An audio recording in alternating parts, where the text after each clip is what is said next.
Please, we can do justice to them.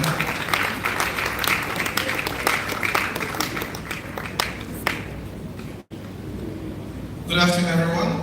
Good afternoon. Thank you very much for the privilege of standing before you today. But before I go ahead, I want to greet Kabiyesi especially. It's so good to see you again. Let's clap for him. He's one of our leaders, he's one of our fathers in the industry, so thank you. And also the Honorable Commissioner, I'm so glad that you're here. Thank you very much for being here. And also most importantly for the organizers, the MD of REDAN Properties, and then more importantly for every one of you that is here today. Please put your hands together for yourself.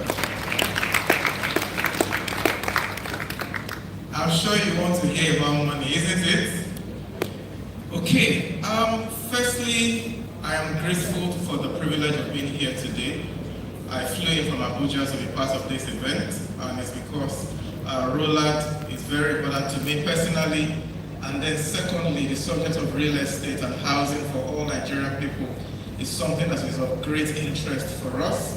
And also it's important for us, the sources of capital, to be in the room when these conversations are had, so that we can also bring perspectives around how to attract capital to real estate and housing in Nigeria.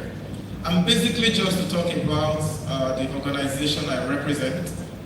I work for an institution called the Nigeria Sovereign Investment Authority. Some of you may have heard about the institution, some of you may not have heard about the institution. So we are the Sovereign Wealth Fund Manager for the Federal Republic of Nigeria. What does that mean?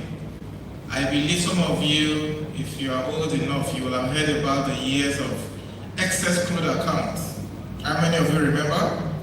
Yes, so what the government then did is to create an institution that manages that excess crude account money in the interest of the entire nation. So we were established by a law in 2011 and we commenced operation in 2013. Today we manage upward of 5.5 trillion naira on behalf of the entire country, which we're investing across various sectors. So in dollars, it's about $3.5 billion thereabouts. And we not only invest on behalf of the Nigerian people, we also try to catalyze capital into the entire country. You might ask, what are some of the things we have done? Number one, the one that you may know, we were the creators of Family Homes Fund. It's one of our institutions. You might have heard about Development Bank of Nigeria. It's one of our institutions. You must have heard about infra credits that helps to mobilize local capital into infrastructure projects. It is one of our institutions. And maybe from a project point of view, how many of you have been on Lagos-Ibadan Expressway? Raise your hands. We built that road from the Presidential Infrastructure Development Fund, managed by our institution. In addition to that, we built the second Niger Bridge that connects Asaba to Onitsha. In addition to that, we built the section of the Abuja-Kaduna-Kano Highway, just to give you an idea of the things we are doing from an infrastructure point of view. From the housing, you know, Family Homes Fund has enabled homes for over 15,000 households in Nigeria. In addition to that, we're invested in energy. We built a 10 megawatt plant in Kano. We're currently building a 30 megawatt power plant in Victoria Island here. From the healthcare point of view, we're building 25 cancer hospitals nationwide. The one at the Lagos University Teaching Hospital belongs to us.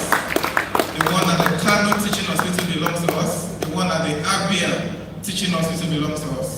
And so the intent is that we're using these savings on behalf of the entire country to build projects in every sector across the country so that we have a robust economy and we can have a Nigeria that the future is proud of.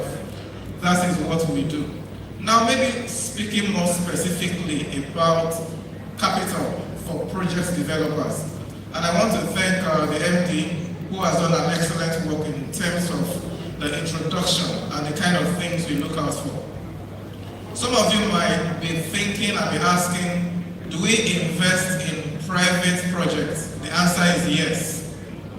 let me make a categorical statement. Every investment we do at the NSI is a viable project. We don't do just social projects. It must have economic value.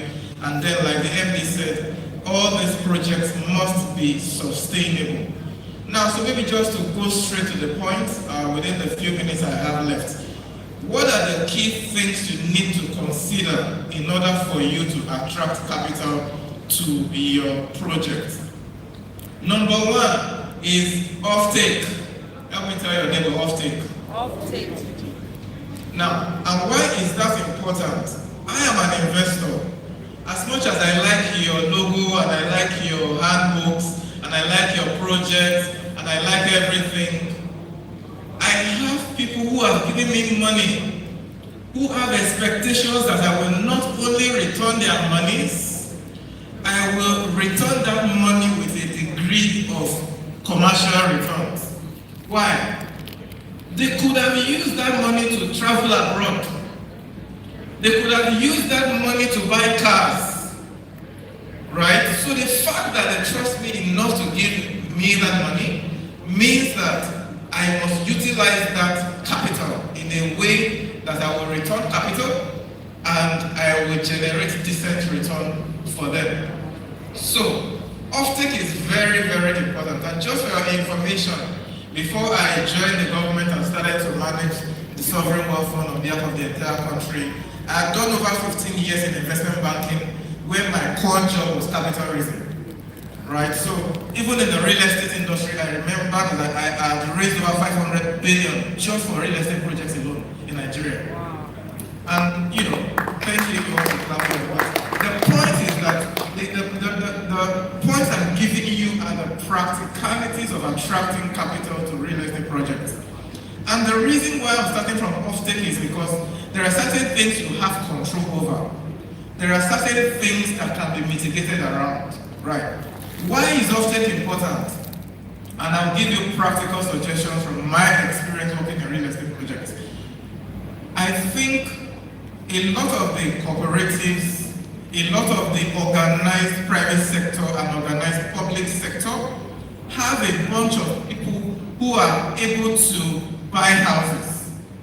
They have salaries, they have 20, 30 years to retirement, and in a way, their organization can provide a degree of guarantee for you, the developer. So it's an area I think you may want to pay attention to. Trying to build a property, a project, and depending on real estate and on retail sales a lot of time, is very difficult for you to attract the attention of investors. So that is one. Number two is around the execution capacity of the developer. You want money from me, the first question I want is, this project you said you can do, show me what you have done before. You want to build a 1,000 units. I want to see a successful, even 50 units that you have done. Okay? So building that track record is very important. You may ask me, I am a new developer, I don't have track record, what do I do? Find somebody who has a track record that you can partner with for you to build your own track record over time. Why? As an investor, while I love you, I like your idea, your vision, your drive, I am worried about execution. Can you deliver? And I have to be frank with you, the third point, build a structure. And I think the MD spoke very strongly to that. And I'll give you a practical example. Some years ago, I was involved in raising local financing. It's about a 200 billion program for Shelter Afrique, who we were going to raise money for Shelter Afrique, and then Shelter Afrique will give that money to developers. Guess what the problem is? We were going to raise the money, which was not much of the problem. Who do we give this money to became the problem. Which developers have the capacity? Which developers have board of directors? Which developers have boards who meet every quarter? Which developers can give me the record book of all their minutes of board meetings and resolutions? developer, maybe if I ask a question here, developers in the room that you have audited accounts 2024 and your 2025 is currently being audited, I don't want you to stand up. It will have been nice to see who does in this room. So, all these are the structures that an investor will want to look at, particularly for institutions like ours and also the capital markets that is able to do up to 50 billion, 100 billion without feeling it. Why are they able to do that? The pension industry alone today manages over 27 trillion naira. And guess what? They are looking for projects and developers like yours to give that money to. We successfully raised that money with Shelter Africa, but the problem was the developers that will give that money, who have the structure, who has the discipline, who has the audited accounts, who has, accountability and transparency that we can work with. So these are the key foundations that you need to put in place in your business. If you don't have a board of directors, go and get one from today. Why? Because it gives me assurance that governance is important to you. I don't know you. It is your company I'm dealing with. I want to be sure I'm giving the right person money. And two, start to have board meetings. You have the benefit of learning from other people as you steer the business. And then three, have your financial statements in place. If you approach me for money today, the first thing I'll ask you is your 5-year audited accounts. How many developers in the room today have 5-year audited accounts? What does accounting do to you? It even helps you to be accountable to yourself, how you're running the business. So you don't need to tell me anything. I just need to see 5 years of your accounts, and I can explain a lot of how you're running the business. Now, is there money in Nigeria? Just to wrap up my conversation, the answer is yes. Like I mentioned, the pension industry has over 27 trillion that can invest in the real estate sector. The banking industry has over 242 trillion that can invest in real estate sector, which they have been doing. The asset management industry has over 4 trillion that can invest in real estate sector, which they have been doing. I know you see in the market there are real estate funds, and expect more coming very soon. Right. So it shows you that there are pockets of funding, and we manage over 5 trillion that we're investing across all sectors. So if you put some of these things in place and structures in your business, you will attract capital. Thank you very much.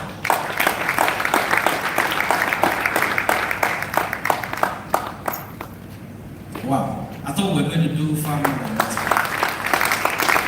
Thank you. I'm sure we'll have questions. Just write them down so you have enough time to ask questions. Let me call on our second panelist. Our second panelist, he is a developer by excellence. He's a group chairman. When I mention the name, I'm sure a lot of us can identify with him. He's going to be talking to us on efficient construction, strategies for speed, scale, and cost optimization. Ladies and gentlemen, please help me welcome Dr. Oluwatosin.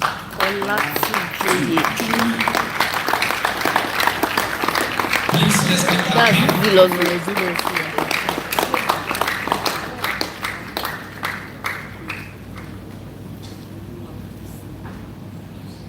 Thank you so much.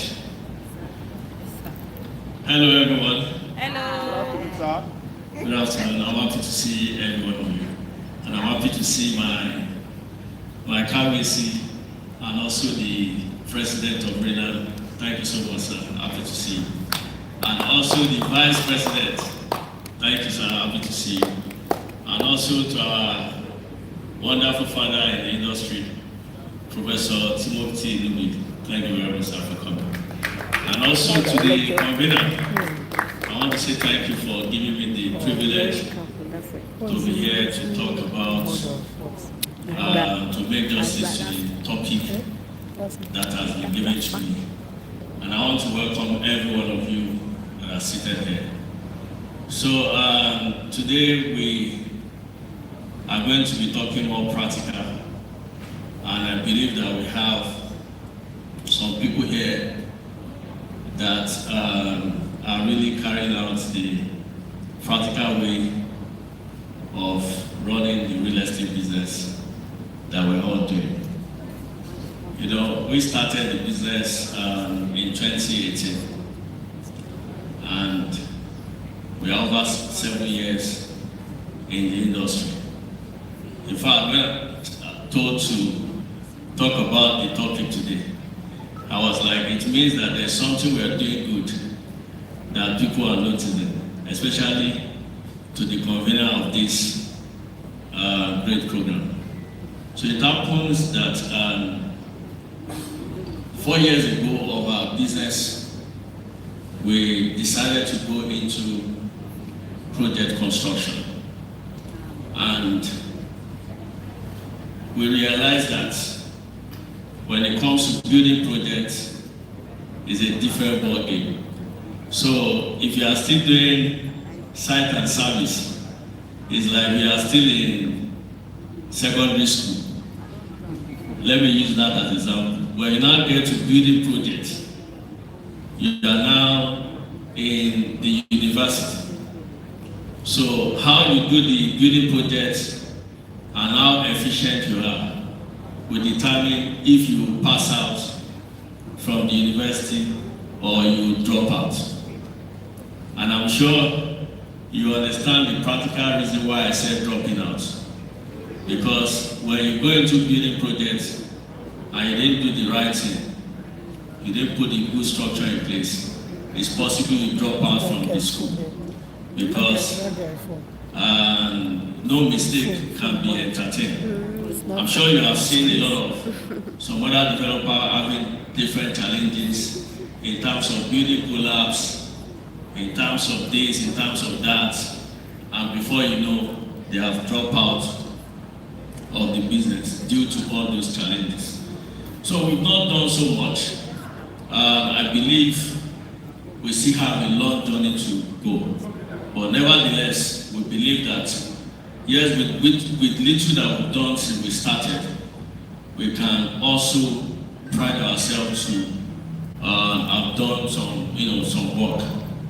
So at the moment, 4 years plus, we have about 3 different estates that have been fully delivered and people are living within the estate. So we have Zelos Court, Lekki Pride 1 and Lekki Pride 2, and we are still building. So talking about the cost-effective way of doing the real estate business, talking about putting structure in place and ensuring that you have a very good structural finance when it comes to project management. I paid a lot of money to also try to learn some things when it comes to structuring project finance and also putting a very good project when it comes to speed on projects. Yes, there will always be the school of experience that will teach every one of us first. And I think we actually passed through that school when we built Zelos Court, we built Lekki Pride 1, then we built Lekki Pride 2. And I can tell you because of the fact that we didn't put some of the mechanism that needs to be put in place. In Zelos Court project, we made loss. In Lekki Pride 1, we made loss. In Lekki Pride 2, we made loss. Then you'll be surprised, how are we still in business? Yes, because we also sell site and service projects, so we're able to augment. And what am I trying to say is that if you didn't put a better structure in place in terms of efficient management of projects, I can say we started getting this rightly 2 years ago, and we started putting some things in place. In fact, we have a project we are rounding off at the moment that what we did was to even start construction and build all carcass even before we push out to market. So that makes us to be able to put some price in place that we know in the market space. We can sell with the price we are putting on it. Then we further get it right when we decided to embark on a 2,000 homes from now till 30 years, till 2030. So that is about 5 years down the line. So we learn about how to put structure in place. We learn about how to, get a structural finance, and also how to implement projects with speed. I think I have a slide, but I will talk out of my slide. So some of the things that we're able to do is to see how we can be able to raise some funding for our projects. We raise some funding for our projects, and we put those funding into the project even from the beginning, before we even launch the project to the market. And what are we able to do? Because we have realized that most time, the major challenge of construction is the rate at which the economy is changing. It's a major challenge on developers in the sense that you can start a project today thinking you are going to spend 10 naira on the project. And before you finish the project, the cost that you're going to spend will almost double or triple. Especially if you are in a situation that we all met ourselves maybe last year or 2 years, I think 2 years ago, when somebody just made a statement that subsidy is gone. And that statement of subsidy is gone alone changed the entire economy, and the cost of materials begin to go. And a lot of developers face challenges in terms of delivering some projects that they have sold off plan. In fact, some developers decided to start returning money back to clients because there's no way you can go about it. Imagine $1 when you start a project that is around 700 and something, just jump to about 1,005. It will be difficult to complete that project. And you know what? When you have taken money from the buyers and you have signed agreements, going back to meet them to start telling them that you cannot continue the project, you want to cancel the project, or you want to return their money back, or you cannot deliver, then some of them will start bringing their lawyer to start suing the developers to court. So we look at it that having to put some things in place, some points in place, or some strategy in place will help you to, guide against some of all these things. Although you may not be able to go out of it 100%, but it can be reduced. It can be reduced. So, in terms of effective way of constructing, we're able to deploy some strategy on sites that will feel work for us, because we understand the fact that this is the number of units we're building, and we know that in terms of material management and in terms of construction management, it could be very difficult if you didn't put the right plan in place. So after you must have done all the design, do your bill of quantities, and I've seen some people just jump straight to start building without considering a proper structure before moving to site. So which is the major part when it comes to construction, the structure. Some of us, or some of the developers, we move to site and say, don't worry, let me start the foundation. Even before I do bill of quantity, I will know my bill of quantity later, but let me continue foundation. And at the end, you now realize that your cost is not meeting each other. There will now be a big problem. So we are able to put a lot of structure in place by ensuring that we have our bill of quantity to the number of units to be built, the material schedule that needs to be used, and also the entire infrastructure cost. And by so doing, it gives us an idea of what we are going to need to build the estate. So with that in mind, we're able to also determine that, okay, if you look at what we need to build the estate, if it's running to about 30 billion, if it's running to about 40 billion, how can we also build this in phases? In phases. So we're able to put that in place because building almost a 1,000 unit of housing is not a joke. So what we did was to also ensure that we put a lot of contractors on sites that we can easily manage. Oh, okay, time is going.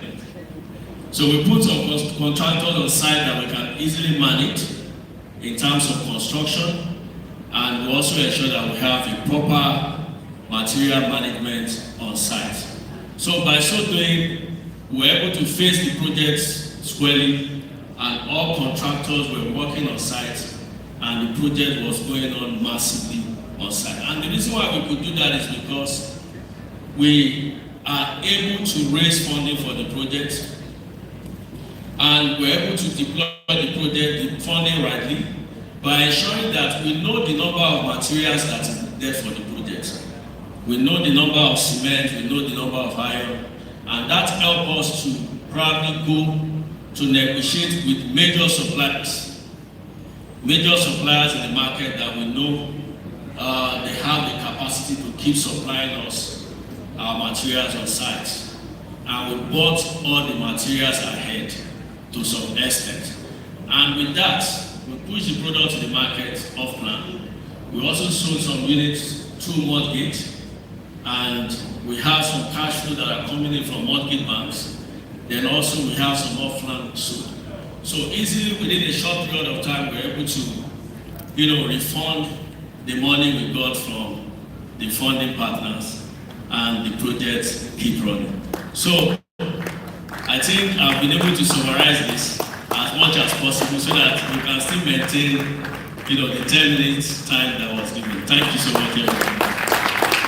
Thank you very much, Dr. Tosin. So, the interesting thing is that myself and Dr. Tosin play in the same industry. And for everything that he mentioned, as a developer, we have also had to experience it one way or the other. But I think one of the things you didn't mention, sir, is that you didn't mention the losses also in development. Because a lot of people think that developers are the big boys, so they don't make losses. It's difficult for you to run projects as a developer, and at one point or the other, you won't run at loss. It's difficult, and sometimes the loss is, it can even take you years for you to recover. One of our colleagues had finished developing a project somewhere in Bagada, 4 floors, and at the point of trying to deliver the project, the foundation failed. So the entire building had to be pulled down. I mean, how do you explain that to a subscriber? And the reason why I have to share that is because the next speaker I'm going to bring is a second generation business owner. His father started this business. He has taken the business over, and the business has amounted to as much profit, even more, than when his dad was running this business. So I know about the business. Ladies and gentlemen, please, if your hands are not too busy, for the next session, I'm going to be bringing, I want to call him doctor. Allow me. Sorry, engineer. Engineer is better. Engineer Timitope Russo to speak to us on the true cost of poor infrastructure planning in estate development. Please put your hands together for me. Good afternoon, everyone. Kabisi. Good afternoon. Our elders in the industry, good afternoon. Our convener, good afternoon. Thank you for having me and for convening this.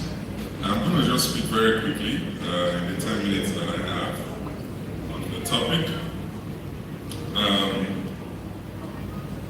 which is on the screen. the true cost of poor infrastructure planning in real estate development. My name is Stephen Sabarashwe. Just a slide, next slide. Our company, Dutum Company Limited, is 37 years old this year. As the MC mentioned, or the moderator, the business was started by my dad in 1989. And I've been in the business now for 17 years. We started as pure infrastructure developers, just building roads. When I joined the business in 2009, my dad was in the business of doing roads in the southwest area of Nigeria. So, Oyo, Ekiti, Osun, Lagos. And the farthest the business had ventured at the time was Kogi State. That was his, comfort zone, and he was a government contractor. So when I joined the business, I decided first I'm not going to live in the southwest. I just went to do youth service in Abuja, where I'd never been before. And we started exploring federal government contracts as a civil contractor. And I remember telling him that, why are we only in Lagos, Oyo, Osun? He said, that's where, in Yoruba, that's where our language, we understand ourselves. And I said, well, I see Chinese people working in Kafancha. I see French people working in Maiduguri. I see, Americans working in Abia State. Why are we only limiting ourselves to our comfort zone? I said, I'm not going to operate like that. And in 17 years that I've been in the business, we have now done work in 27 states of Nigeria, and more recently, even outside of Nigeria. And I'm going to talk about the cost of poor infrastructure planning, and the key word here is planning. Next slide. One planning failure can result in multiple consequences. Number one, project delays. I'm going to give a few statistics. I'm going to try and run through it very quickly. Project delays, cost overruns, community exposure, environmental damage, credibility destroyed, and investor withdrawal. We're going to look at the next slide, each of these. Now, what is infrastructure in estate development? There's something we call hard infrastructure and soft infrastructure. Hard infrastructure are the ones we see next slide. The roads, the curbs, drainage, power, water supply, sewage. And then the soft one talks about soil investigation, flood modeling, load analysis, utility integration and phasing design, compliance with regulatory. These are all soft infrastructure. What is infrastructure? Infrastructure is the foundational, physical, and services that makes an estate functional.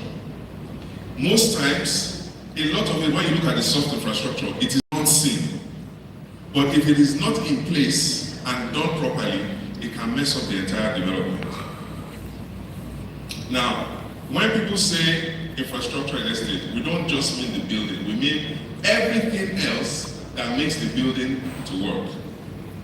Everything else that makes the building to work. Now let's look at the different effects. The first effect of poor planning in infrastructure is what I call project collapse, cost overruns. And we'll look at some statistics in the next slide. Massive delays.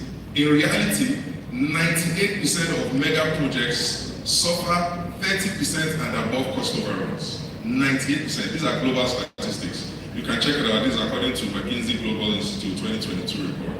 79% average cost overrun. 79%. And 52% average delay. These are global stats. I'm saying this to make us realize that these issues are not unique to just Nigeria and Africa. They are global issues. The second effect on the next slide is community suffer, human cost. We're talking about 26 trillion loss from the 2022 flood loss in Nigeria, only 2.6 trillion. This is according to NEMA and NBS. then $9 billion in 2023, and then 275,000 people displaced in 2024 in Lagos alone, and then 1.4 million displaced in 2022 because of the flood. So the losses are enormous because of poor planning.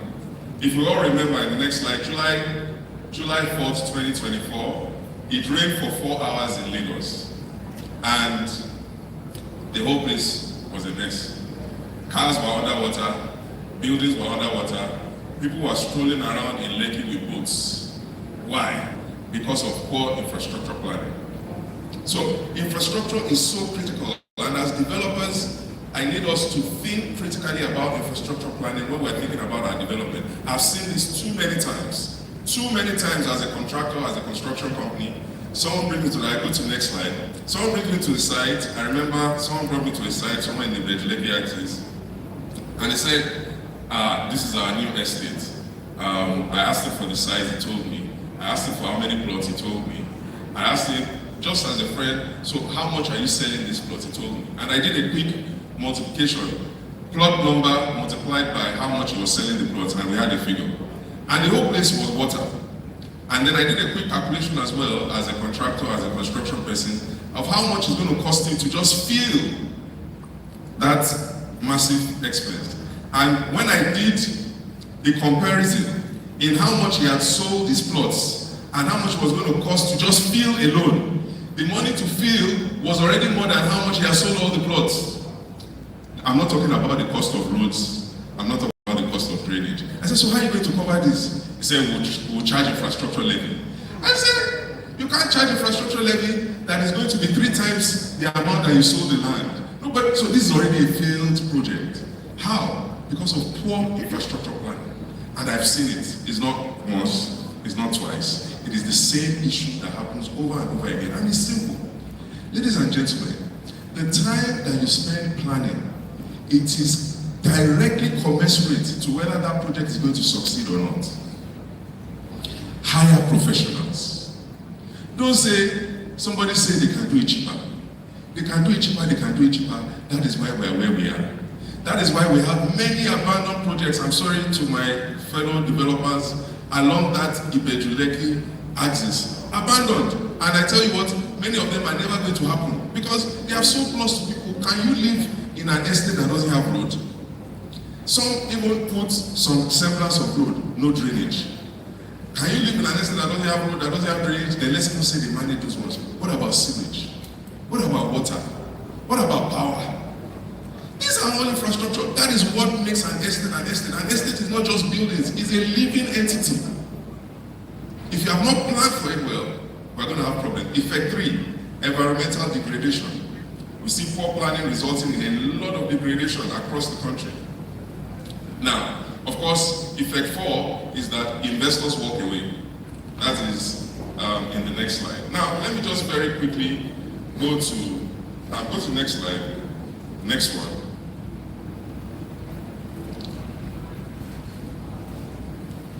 Next one, because of time. Next one, please. Now, look at this. A family saves for 15 years. They buy a home in your estate. It floods in 2 years. That is not a construction failure. That is a betrayal of trust. And this is the issue we have. Because people's trust is getting betrayed. And that is why we're struggling to sell our estates. Because the last one you sold to them, they move into the estate, and one day it rains, and they cannot come out of their house. What is the problem there? It is planning. You must plan the costs. You cannot ignore infrastructure and just think once you build. When you build this beautiful edifice inside the flooded, inside the smelly, dirty environment, how is the quality of life of the people that will live in that estate? I want us to think about one of my own policies in our company is that we will never build or be a part of any project that I cannot live in. If I cannot live in it, I will never be a part of it. If I cannot live in it, I will never, and that means quality of life. It must feel nice. There must be trees. There must be landscaping. It must smell nice. I must look forward to going home. Every you've gone to work all day, your home is your heaven. Your home is your place of peace. I need to look forward to going back home. And it is our job as developers to give people that sense of wanting to go back home. What sense does it make when you have gone to work to sweat all day and then you are not looking forward to going back home? It's a disgrace. It's an embarrassment. We need to stop it. We need to put an end to it. It is better we're not in this business at all. Doing this business and embarrassing ourselves as a country. It is totally unacceptable. And let's look at the next slide as I begin to look to round up. Go to slide 15.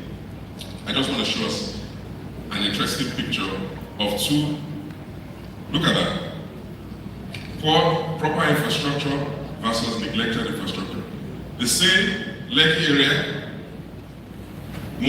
the same day, the pictures were taken. A few hours, if you have done your infrastructure plan very well, after rain, it will be as if no rain happened. Have you been to those kind of estates? Yeah. The rain is falling, but it is as if it is not raining. But you need to some 2 hours of rain, every has turned to a swimming pool. Why? Poor infrastructure plan.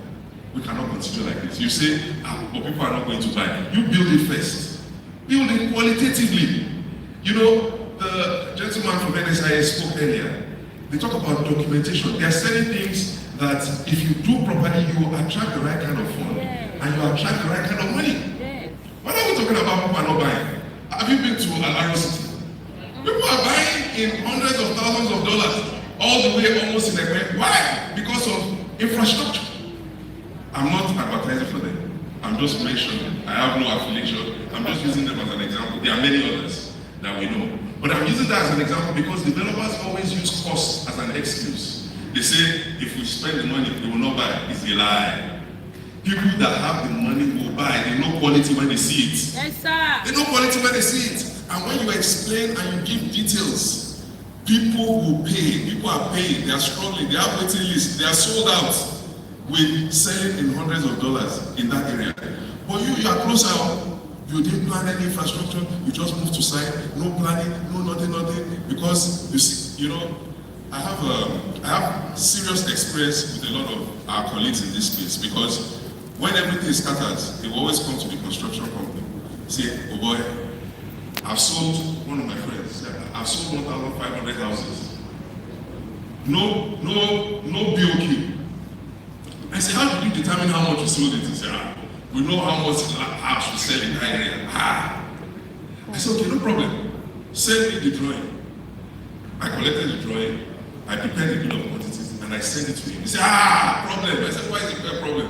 He said, the amount that you are saying you build one house is more than the amount I sold the house already without infrastructure. Poor planning. Is already, I knew from that day the project was already in problem. And the problem, he has not come out of it till now. It's almost 10 years. Because of poor planning, reputational damage, all sorts. Just sit down and plan. Pay the professional. If you cannot pay, don't enter the business. It is better you pay for planning. In fact, if you have a well-planned project, you would attract funding. People like NSIA, it's better the money you have, you use it to plan well. And you now have proper project documents. Many people don't have infrastructure drawing. I say, okay, you call Bluetooth will come and build road for you. I say, well, give me infrastructure design. I say, what's that? I say, we have layout. I say, cross. Yeah, are you joking? You have to design. You design the infrastructure like you are designing the building. Professionals doing things properly. We need to stop. We need to stop. It's better we're not in this business. We need to stop. We need to tell ourselves the truth. We need to tell ourselves the truth. We cannot continue like this. We need to change the narrative. You can't be here all the time. You go, my friend, Dotun will go to London, go and market to diaspora people. Say, they have come again. The last one I bought, there's no road to get to the place. We cannot continue like that. We need to change the narrative. And I believe that the people in this audience are the ones that will change the narrative. Yes. Am I correct? Let's go to the next few slides very quickly as I close. What professionals who consistently prevent their failures do differently? Slide 17. Number one, they map infrastructure before design. Number two, they coordinate all agencies earlier. Remember I talked about soft infrastructure. Number three, they verify assumptions against reality. It is good to make assumptions, but verify it. Plan. If you know, look, when they even bring us as construction company to come and do work, right? You have done all the work, your consultant has done the design, you hand everything over to me. I will subject it to peer review. I will give my own team to review the drawing that you have done. When I get to site, you've given me all your structural drawing. I will do soil investigation again on the project that you have called me to come and build. If the soil investigation is not satisfied, I can do 3 soil investigations. Till I'm satisfied, all people are going to live in that place. You must have conscience. If anything happens, it's not about, we are sorry. You can't be sorry. Even if nothing happens, people are paying money. You have a responsibility to do things right. It is better to do it 3 times over till we are sure than to just wing it. You can't wing it in building people's lives. It's like the doctor winging it, using AI to do surgery. No.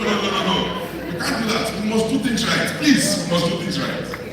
Finally, 3 shifts that will define who leads in the industry in 2030. Number 1, we need to move away from cost cutting to value engineering. That's the next slide. Go to value engineering. Hire professionals. They will look at the drawing for you.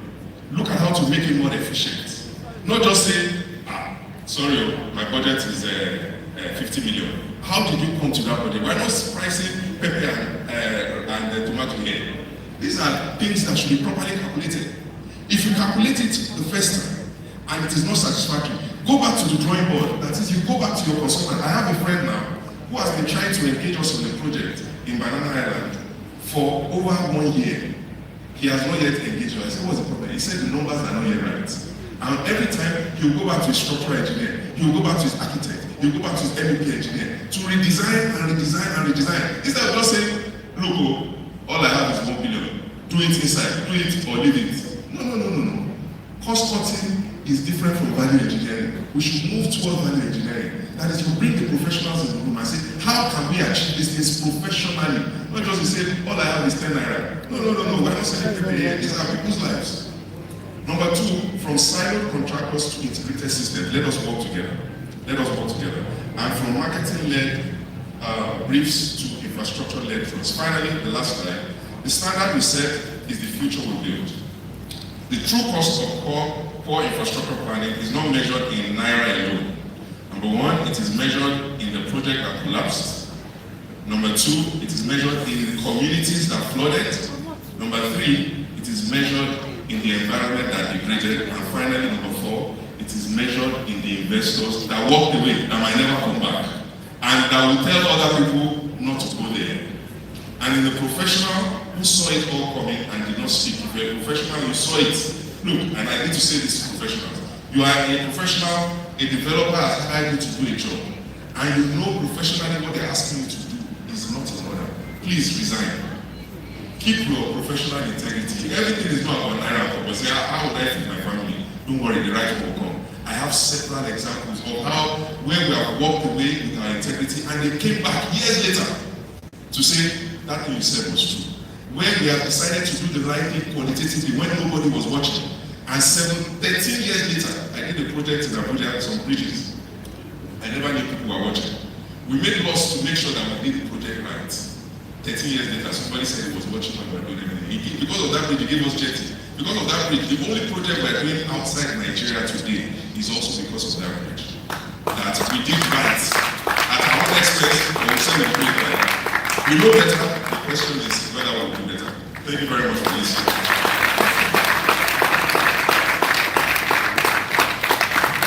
Please, can you help me celebrate all our panelists?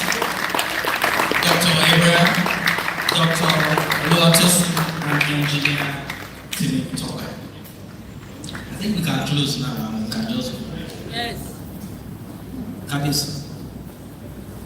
I think we can just. I mean, I can confirm everything that every one of them had said, because for us, we have experienced it individually at every stages of our businesses. And I just want to say thank you on behalf of the organizers once again. Thank you. Please help me welcome them one after the other as we take the panel session. Please, a round of applause for Dr. Abraham. A round of applause for Dr. Oluwatosin. A round of applause for Engineer Temitope as they come up on stage.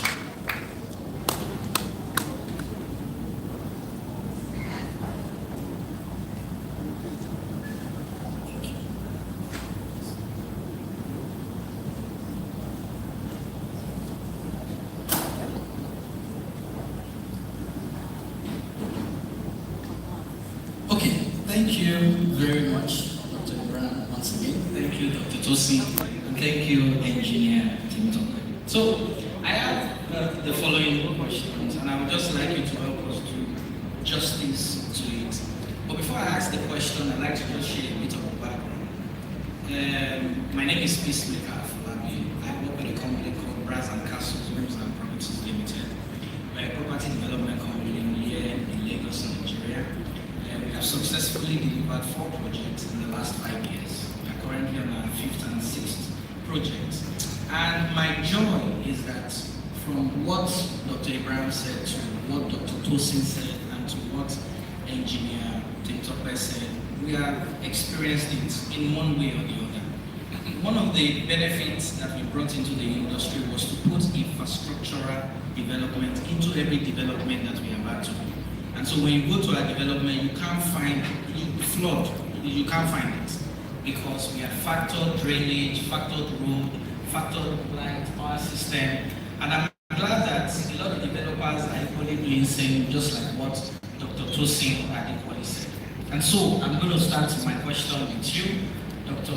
Abraham, and thank you for flying all the way from Abuja to ask for this program. My first question to you would be that from institutional investors' perspective, what signs or signals makes a development immediately credible? One. And what red flags make you cautious not to want to go with that development, even if the numbers look very attractive? Very much for that question. And I think I will start from where engineer stopped.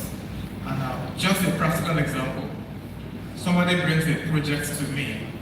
The first thing I do is to Google all the things people have said about your project. And that is enough for us to say we are not proceeding. And I'll give another practical example. Before I came for this session today, I just got off a meeting. We have a project we're trying to do in one of the southwestern states. The African Development Bank is doing investing up to $80 million in that project. What we were discussing today is how to get a widower on that land that will be displaced for the state to build that person a house before we can look at that project. So, it is not enough that you have all the right project structure. It's about doing the right thing to the last dot. So, if they were not going to relocate that man in a way that gives him dignity, we will not do that project. And it's just that, we're in an environment where we are evolving on how to do things right. And why is that important for us? The way we're investing in projects, our partners all over the world, from World Bank to the IFCs, to the EBRDs, to the German government, to the French government, they are watching every step and the impact that their partnership with us is making. So if there's ever any circumstance where any human was mistreated, it has reputational impact on us. So I cannot emphasize more what he has said about going all the way to do the right thing. And then let me mention, maybe some of you must have missed what both of them said.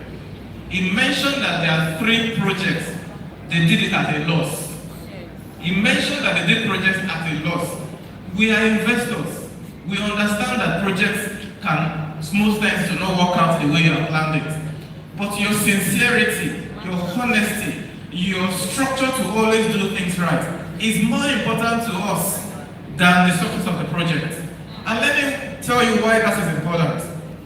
We can stay in a project for up to 25 years in terms of patient capital. So getting it right is more important than quick returns.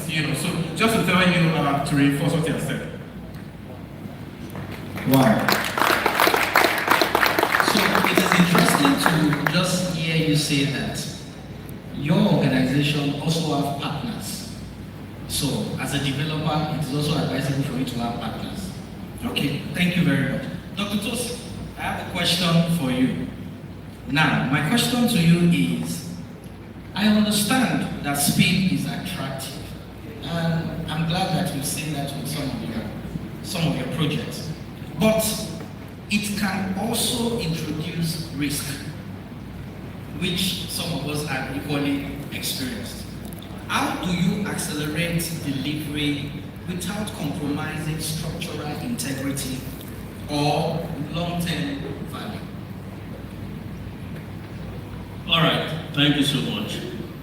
I think most time people relate speed with structural risk. You are not relating speed with structure that is put in place. Because if we have a very good structure in place in a project, that can bring about the speed that you want on that project. So, what I have seen that works so far is that you put a very good structure in place even before the project starts. For instance, we have about 100 units of housing to commission at the same time. And we look at it, okay, if putting 100 units together on site is not a small number. And we want to see how we can, put a structure in place to make sure the building are well done and with the timeline that we have set. The major thing is that you cannot run above the timeline set on the project, which is the reason why we have milestone.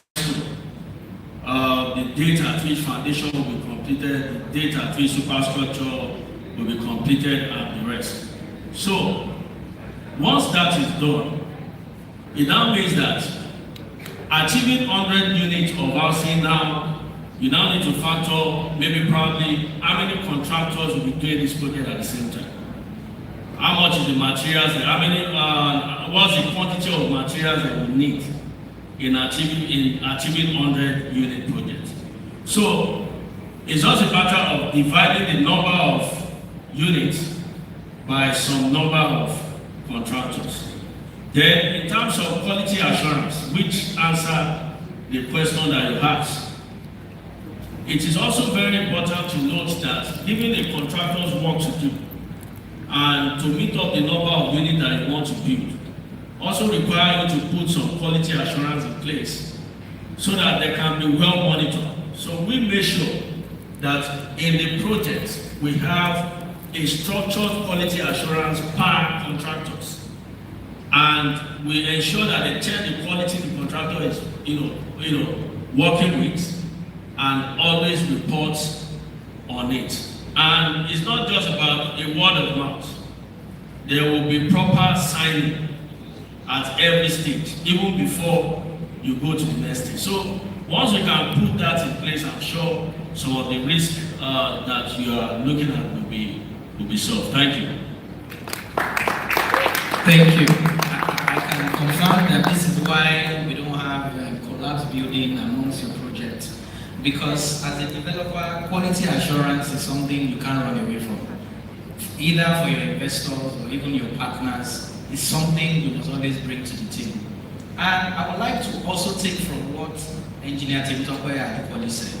As a professional, if the organization that you are working with or the company you are working with wants to compromise, walk away, because it is better for you. Your name will last long, just like the way they've had to come back to them after 30 years or being involved in the construction that they have done. Now, that brings me to a question to you, Engineer Timotokwe. What would you say are the infrastructural planning mistakes? You have mentioned some of them, but we'd like you to also do it in more details because we're rushing you. Infrastructural mistakes that most often destroy developers' margins? One, and what early stage controls can prevent them? So, thank you for that question. So, infrastructure is foundational. So, where I see most challenges happen is the fact that people have not taken the foundation seriously. And we might need to even reverse a little bit and say people don't have sufficient knowledge about what it is they are going into. And if you don't, it is okay to seek knowledge. The first thing, if you have decided that this is what you want to do, then you must seek knowledge. How do you acquire knowledge? You can attend conferences like this. You can intern in an organization that is doing it right. I think we have a generation of people who want to be CEO now. No experience, you have not learned anything, you don't know about the process, and I tell people all the time, there's nothing you have. By God's grace, you have a long life. At least you will live 65, 70, 80, 120, if possible. Spend time to learn in an organization. In my opinion, it is like learning and somebody is paying you to learn. Because you are earning a salary. But you are learning from that person, you are learning from that organization. Go and learn, understand the process. Don't fluke it. Now, let's assume you don't have that. Then it behoves on you to engage consultants. Say, okay, this thing I want to do. In our organization today, my people always wonder, MD likes consultants. Because I know that I don't know everything. If you go to most of the banks that are doing well, they probably have 10, 20 consultants on their payroll, on retainership. Legal consultant, compliance consultant, all sorts. So go and hire consultants. Let them show you what to do so that you get the process right. Now, planning error. Number one, insufficient or poor design. Any project, the foundation of it is designing. The design intent. It is the design that determines where everything is going. If you get the design right, you have a good chance of getting the project right. If the design is wrong, that project has failed from the beginning. So problem number one is that the design is wrong. Problem number two is that they make the wrong assumptions. You use social media to make assumptions. You say, they are selling plots in that place for 10 million. You have not done any calculation. Next, tomorrow, you just bring a flyer, 10 million plots. You know what I'm talking about. You know what I'm talking about. They have not done any 10.5. No planning, wrong assumption, social media assumption, no depth, no investigation. Even if they are assumptions, subject your assumptions to checks. Hire a consultant, pay them. Let them do design for you. Let them do bill of quantities for you. Have an idea of what it's going to cost. It's okay for you to say, this money is too much. And then you now walk from there back to say, how can we come back? I mean, I've worked with my good friend, Dr. Tosin. He doesn't make assumptions. Me and him can find that, that money is too much. I said, now wait till because let us look at the design again. That is how to get it right. It is not to go to the end. You have set price. You now say, no, we can't change price. Who is going to live in the house? The house is never going to be built. The house is never going to be built. Get the assumptions right. Verify your assumptions. Dr. Tosin, when you collect price from me, you collect from 10 people.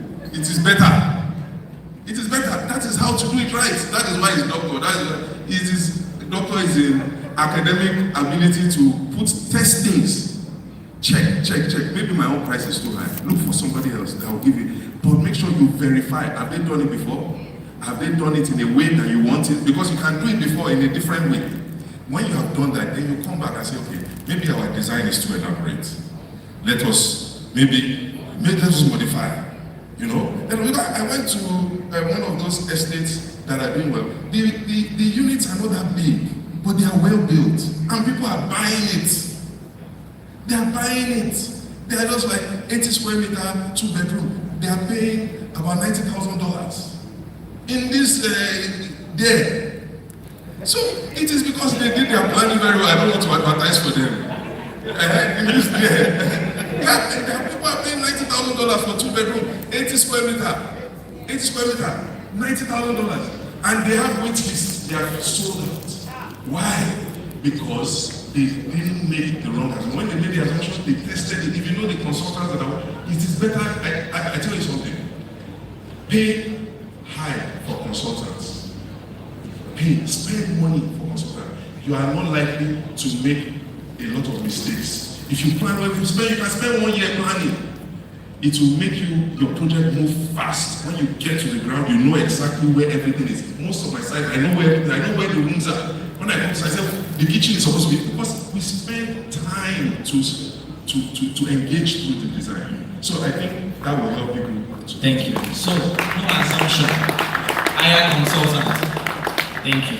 Okay, one more question and then we round up this panel session. Dr. Abraham, my final question to you. Many developers rely heavily on debt because it is accessible. In today's environment, what would you consider a healthier capital mix for estate projects or development, and why? Thank you very much. My answer to that would be, I think he mentioned it earlier, project finance, project finance, project finance. And why am I saying project finance? Firstly, it's almost pure debt, right? And why does this make sense for real estate? You will build this number of units, somebody will buy, you make your money, he has his house, everybody moves away. It's not a company, right? It's now less for you want to build a company that manages the houses for them, etc. So it makes sense from a finance point of view that this asset will be built, it will be sold, you get your money, you pay back investors, and everybody walk away. So if you try to raise equity, and let me tell you, go and find out in the market, you will struggle to raise equity. Why? You are doing a project that has a beginning and ending, that will be sold and you have your money. Why should I bring equity? Right? If you think about equity from a JV point of view, that makes sense, because again, once the house is built, everybody will get their money and move away. So equity financing is very tough, and it's not only in real estate. Over the last 15 years, go and check the statistics, investors across Africa don't want equity. They want assurance. I give you my money, pay me back, thank you, you walk away, I walk away, right? So always pay attention to debt. That is one. Then two, I talked about project finance earlier. Project finance means this project is ring-fenced. It will build this, it will raise money, it will sell, it will pay back investors, and that is the end of it. That is the typical SPV or project finance structure.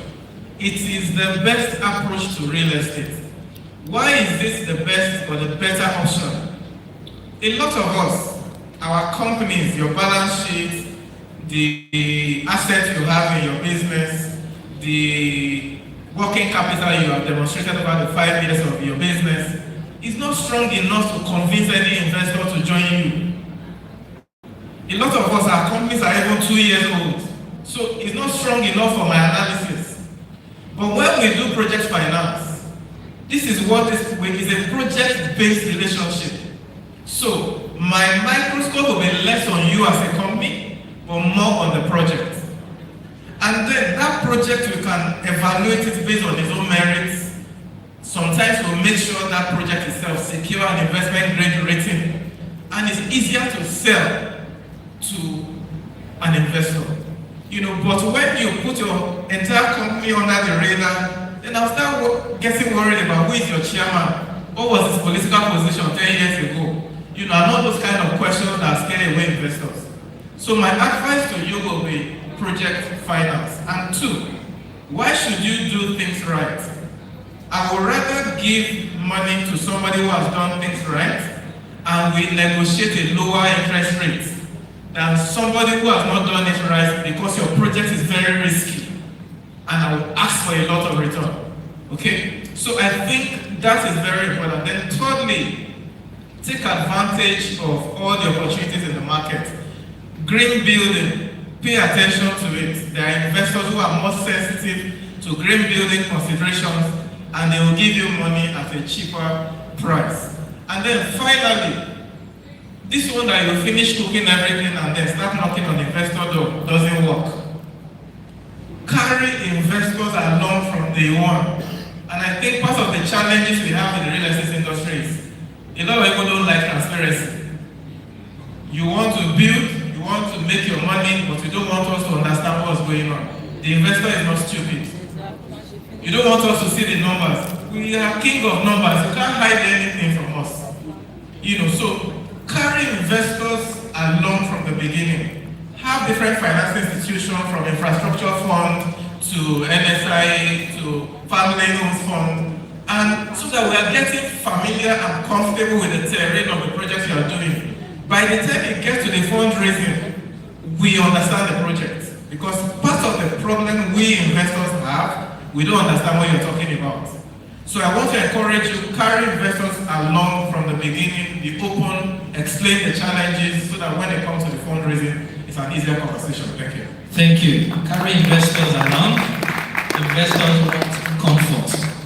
Don't come and promise us everything. Just give us comfort. Abi? Thank you. Dr. Tosi, my final question to you. From your experience on different projects that you have handled and even delivered, where do estate projects typically experience the greatest inefficiencies? Whether in design, which he also mentioned, procurement, contractor management, or which area? Okay, thank you very much. I would say that majorly it's all of the above that you mentioned. Because all the points that you mentioned has always been... Sorry, Dr. Tosi, if you say all of the above, does it mean developers don't sleep? Well, I'm sure we have so many developers here. And I'm sure some of us use one eyes to sleep and open one eyes. Even if we sleep at all, we don't sleep with all our eyes closed. Every day you fight a lot of battles on site. Even on theft alone, just laborers that are working on site, stealing materials alone is enough for you to become a vigilante on site. I can't touch like that, I'll be watching everywhere.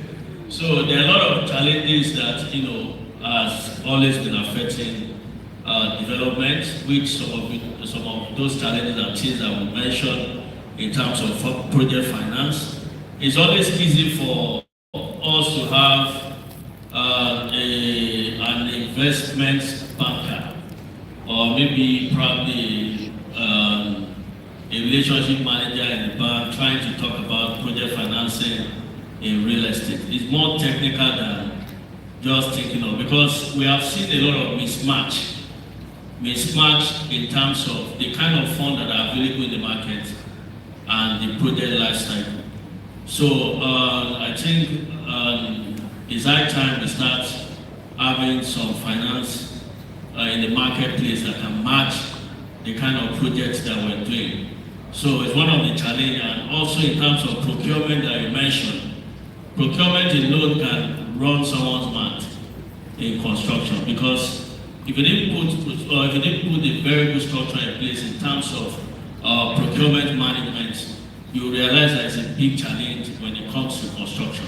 Because some of the materials you need that you want to transport to your estate, some of them are needed during rainy season also.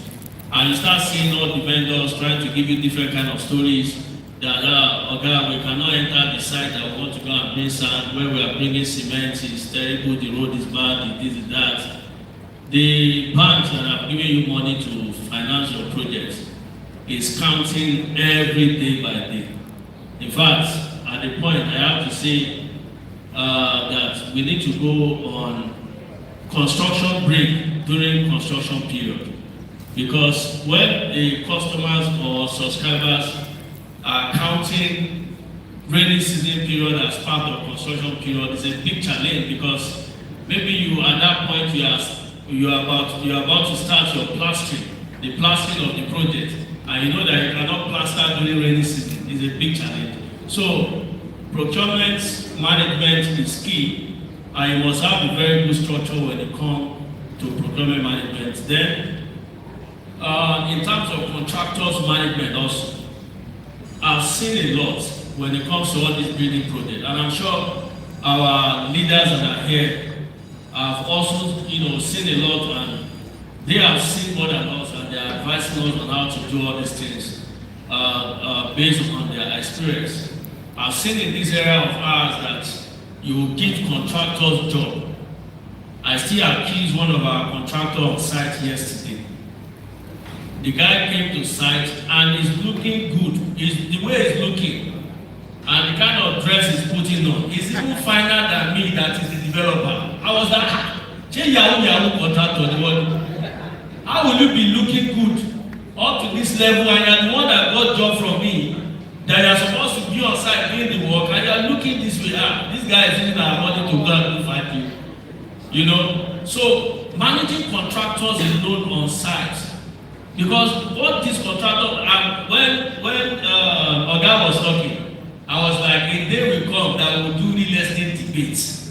Let us come and sit together, finance, contractors, engineers, let now debate and start arguing. Because it's a major challenge managing contractors on site. Some contractors will get money from developers, and throughout the life cycle of that project, you only see them on site twice. They will just bring one engineer and put that person on site. They will just go and buy one Lexus 570 or maybe G-Wagon and just be enjoying their lives. And you that are the developer that signed contract with them, you now be calling and be saying, where are you? I'm not trying to challenge my brother always. Anyway, but it's just one of the challenges that he said that I should talk about. So, majorly I believe that in the build industry, we need to see how we can come together to iron out all these challenges. And I'm sure it will help us to better deliver a good project to customers. Thank you, Dr. Tosin. Please, a round of applause for Dr. Tosin. Our final question on this panel session goes to you, Engineer Tim Togbe. Now, if you were advising a developer or we developers at the land acquisition stage, what infrastructure realities should they investigate before even announcing the project? Thank you for that question. So, one of the things at the land acquisition stage that you need to do is to do a soil test. You need to do a soil investigation. For purchasing the land? It depends. Or before signing the joint venture? So, you need to, and this comes with experience. Some things need to go into business development expenses and investigations and due diligence. It's because before you buy the land, you are going to do search to verify the title. So you should also do a search of what is inside the ground to confirm, especially when you know, you can do reconnaissance survey. That is, you go around the area, speak to neighbors. Okay, what happened here? What's the depth of? There are some areas in Ikoyi, in Lekki, that you pile 40-something meters.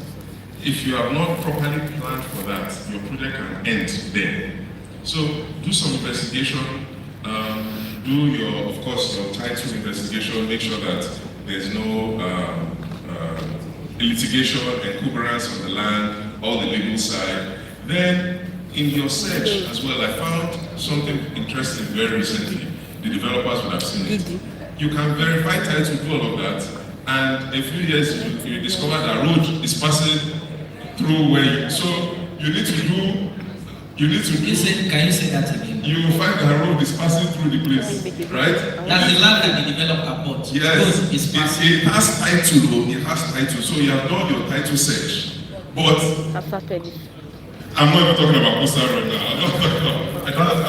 I'm just saying in general, you need to find out what is the government plan for this area. Because most times, a lot of these things don't fall out of the sky. The plans are in place. But sometimes because some of our agencies are not talking to each other. So you've gone to check in so place, it is fine. But in another place, there's a plan. So when you are acquiring that kind of land, you need to do a thorough investigation, right? Beyond just title search. You need to do a reconnaissance. You need to have somebody that can go around the ministries for you. Check Surveyor General, check LASEPA, check LAPSCA, check even Ministry of Works and Infrastructure. And courts, you check courts. Maybe there's a probate case on the land. So this is why I say hire professionals, hire good lawyers. So that once you say I have signed this thing, you can go and sleep. Because I can't sleep if I'm going to sell something to somebody that I'm not sure of. I need to be sure of it myself.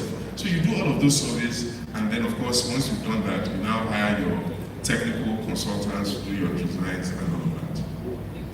Ladies and gentlemen, please help me appreciate my panelists, Dr.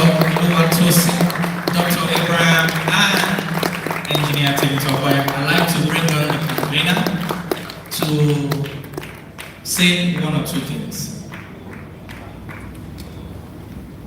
Thank you very much. Thank you very much. Thank you very much. Please, a round of applause for them. And I just want to say very, very much, if you pay attention to the session, you realize that the conversations were deliberately curated. Menjinatokwe is a contractor, is an infrastructure engineer.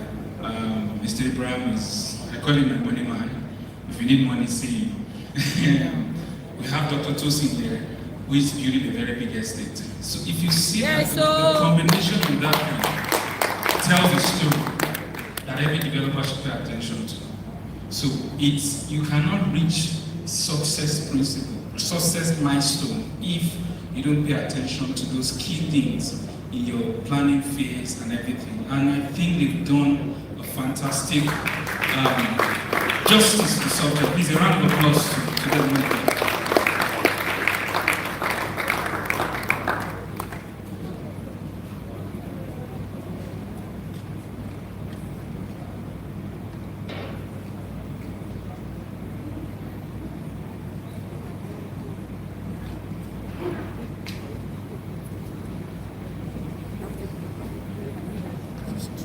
And so right now, we'd like to present awards to our panelists. Thank you so much for such great wealth of wisdom being displayed right here. There's a round of applause for them. Thank you very much. It's been a fantastic time, and I want to believe that we learned a lot, right? For those of you that did not learn, I don't know what happened, but I want to believe that you learned a lot. They've told you title search is not enough. Get lawyers, search everywhere. Even when you are found, all this search your family lineage, whether people in your lineage are allowed to have lands. It's very key. And go to court. Yeah, congratulations. Please, a round of applause.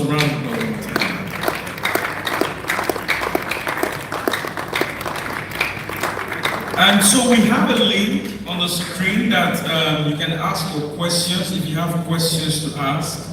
Thank you. Please let's get a round of applause for panelists, and I'll see you all. Thank you so much.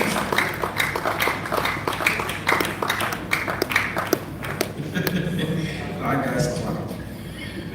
A legendary round of applause.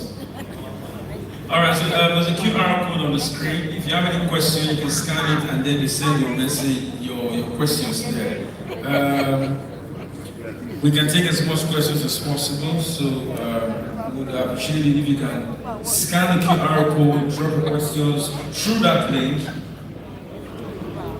And so once we get settled, we have a few things we want to display. So if you can turn your attention to the multimedia screen to enable us. Media, are you ready for us? If you're ready for us, you can let the short video play.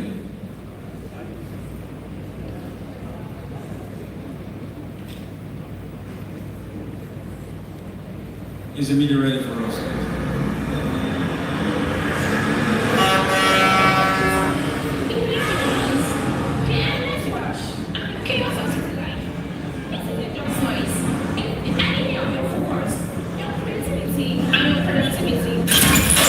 Imagine waking up to this. Peace.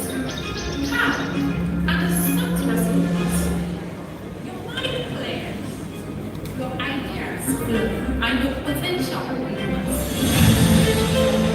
Welcome to Conway Bay Estate, where your escape from the noise begins and your best self-emerge